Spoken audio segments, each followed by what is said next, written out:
Hey guys, so just a heads up before you start this episode, I'm trying to figure out some new audio stuff to clean things up, and I basically backslided. And so this episode has a fuzzing noise the entire time. I'm gonna figure that out for the next episode, but for this one, I'm just gonna not worry about it. That said, it is a good episode. I'm proud of what I wrote, and I think there's some interesting things. So if you can suffer through the buzzing, you're gonna have a good time. So, yay! Hey, my name's Melvin, and the rumor come out. Does Superman is evil?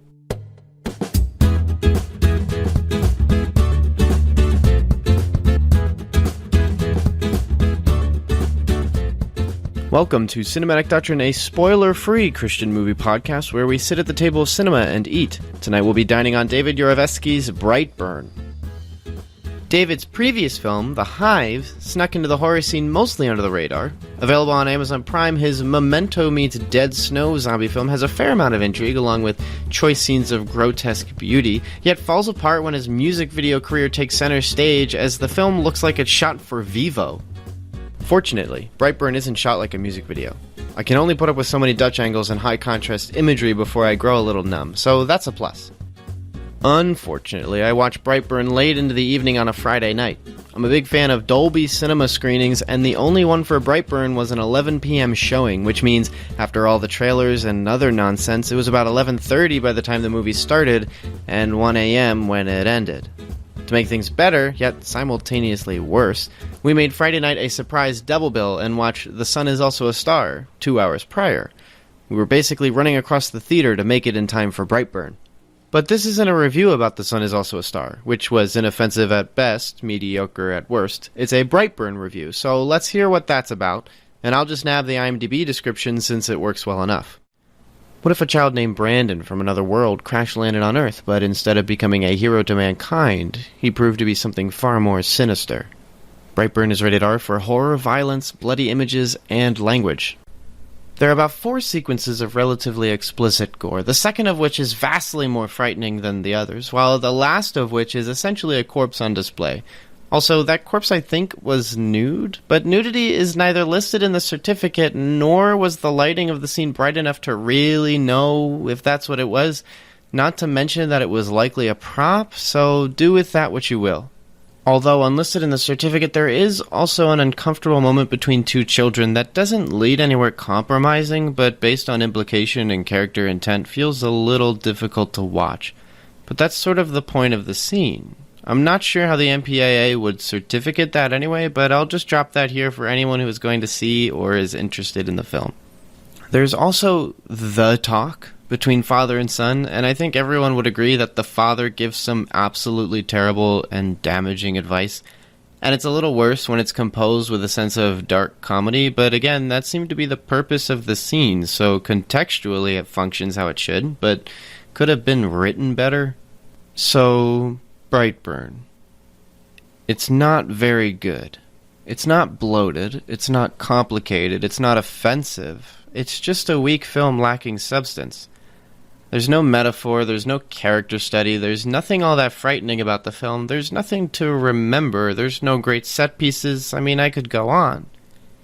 And I think I will. There's no nuance, there's no cleverness, there's no setup or payoff, there's little to enjoy about the actors' performances, there's unintentional comedy, there's poor pacing, there's overt predictability, and there's just really stupid tropes.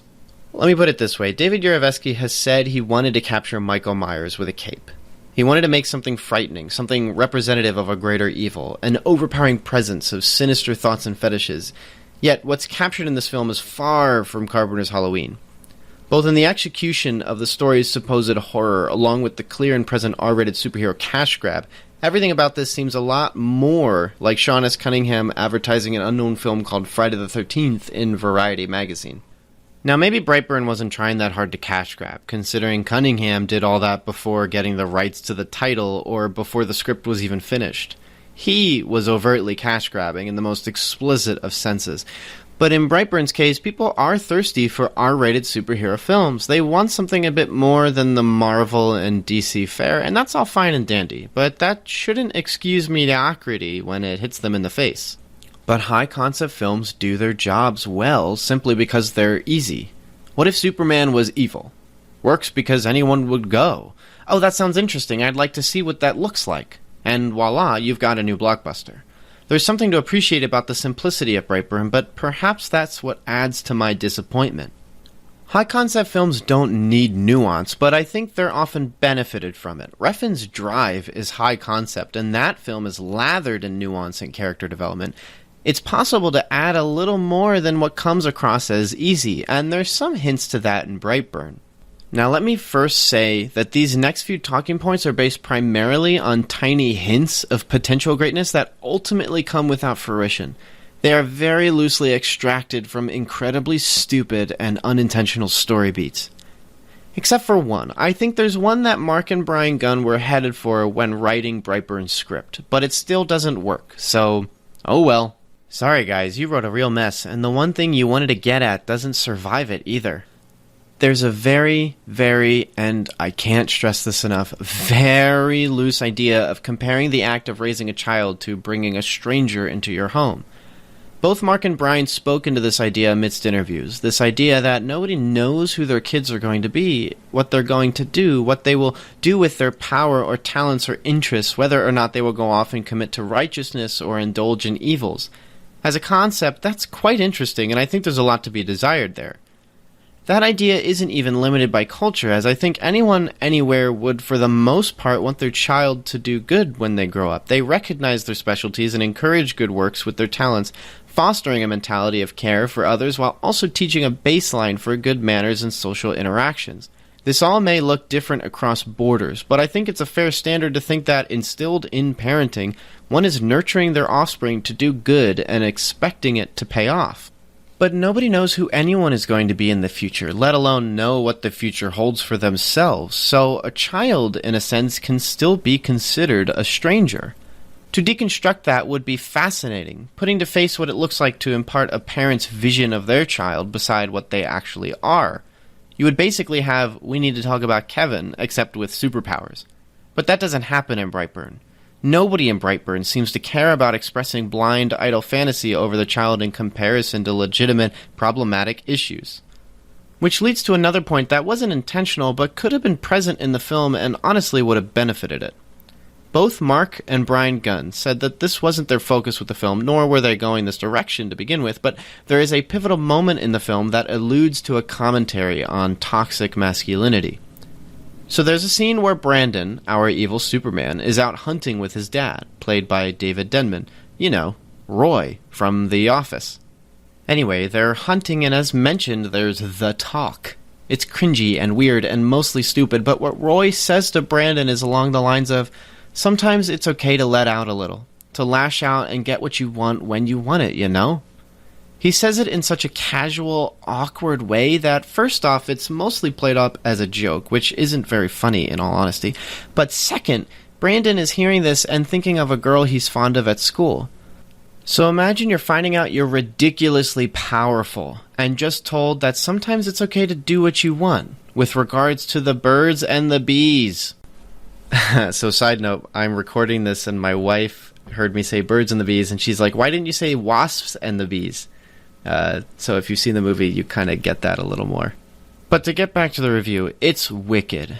And to indulge a conceptual imaginary version of Brightburn, how fascinating would it be to see the film as a metaphor for toxic masculinity? To have a story that doesn't say men are all chauvinists and misogynists by birth, as some might have you believe, but takes the time to painstakingly show an institutionalized, methodical, self-ignorant way in which parents can indirectly contribute to their children's negative perspective on power, women, desire, respect, you name it. Now, Brian and Mark Gunn wanted to keep from glorifying Brandon's actions throughout the movie, a respectable pursuit when writing a villain, I'll add. They didn't want you to necessarily cheer him on as he did terrible things to people or exacted revenge for things people did to him.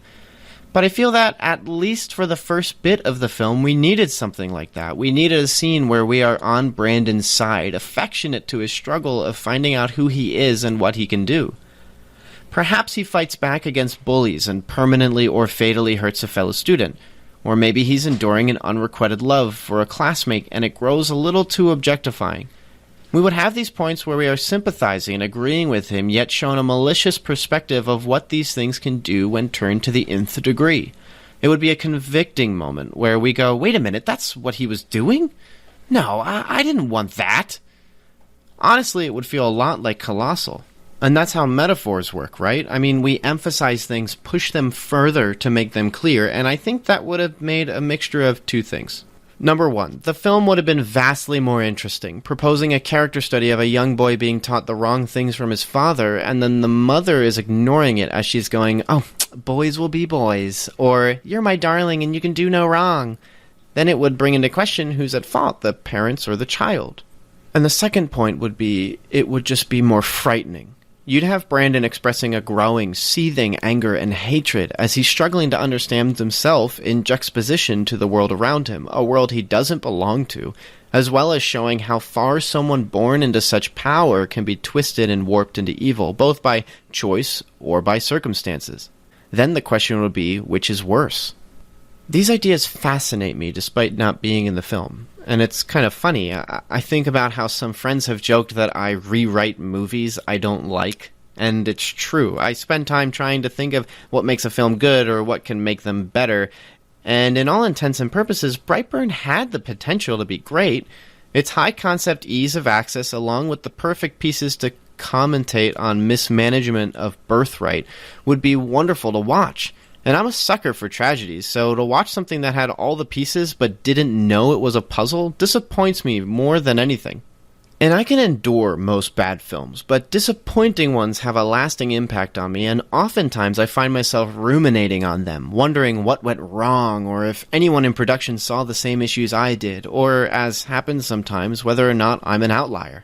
Even so, this film has given me more to think about than the film's worth. So let's follow this trail a little bit further before I close out. Let's talk about this theoretical version of Brightburn that doesn't exist for a moment more before we close shop and you go off to finish your work or put on another podcast. Let's talk about these non-existent themes and questions proposed by a movie I wish existed but doesn't. Now, parents, you might be telling me to put my foot in my mouth, and that's all fair considering I don't have kids. But bear with me because I look forward to having kids, and someday I will be asking myself these same questions proposed by Brightburn, the Melvin cut. In what subtle ways have I fed my children sin? In what ways was I oblivious to the deeply rooted evils of their actions? Have I accepted that, in some sense, I don't actually know who they really are and need to trust the Lord even more than ever as this young, boundless stranger roams my household? What can I do to cultivate a healthy fear of the Lord and love for His companionship? How can I teach them to engage those around them with respect? How can I encourage them to have empathy for those in their life? How can I nurture them without restricting them? How can I love them while also chastising them? How can I embrace their skills and talents and nurture it towards a reverence for the one who gives them those gifts? How can I pray for the things they find important that I think are vacuous? How can I disagree with them but recognize that their thoughts may not be sinful and therefore are simply a difference in character? How do I reconcile that my child is born in sin, totally depraved, and may grow to be separate from the Lord's flock? First off, yikes. What a list. And that is scary, so I think I'm going to wait a little bit before I have kids. Second, with regards to those questions and Brightburn as a movie, I guess the reality is what I wanted was a film that took an R-rated superhero horror movie flair, yet demanded its audience to think about the generation after them. Obviously, I didn't get that. Mark and Brian Gunn, as its writers, didn't put much credence or care into pursuing a story like that, and that's fair.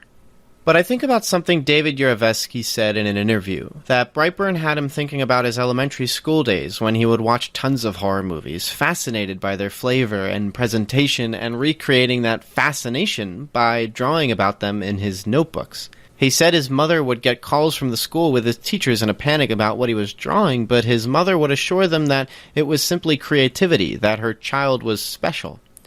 If you've seen Brightburn, you recognize that line, that idea. You're special, Brandon. I know it. The Notebook, too. I mean, Brandon is drawing in a notebook, and it's just some really wild stuff. Yarovesky jokes they never found the bodies as far as he was concerned, but then reminisces on the encouragement he received from his mother and how Brightburn is essentially the opposite end of what happened to him. That in some cases, sometimes, unfortunately, it isn't just creativity, it's glorification. I lament over this idea that Yarovesky saw a little spark of genius in an otherwise droll script, that as the director he couldn't have fixed some of the glaring issues by changing a few lines or editing sequences differently in post-production. That rather than making something that begged the audience to think a little more, yet also being accessible to a general audience, the team behind Brightburn elected to make a low-brow superhero slasher flick. But I'd be remiss to say that this film was a film without love. Mark and Brian Gunn writing to not glorify Brandon's actions, Yarovesky's passion for imitating greatness, James Gunn helping in the production of the film, as he and David are good friends, let alone he's brothers with Mark and Brian. There's at the very least something cute about a bunch of friends getting together to make something fun, and while I didn't think it's fun, I think I can give them credit for that, but not enough to make the film worthwhile. Maybe next time. And with that, thank you so much for listening to this episode of Cinematic Doctrine. If you saw Brightburn, what did you think of it?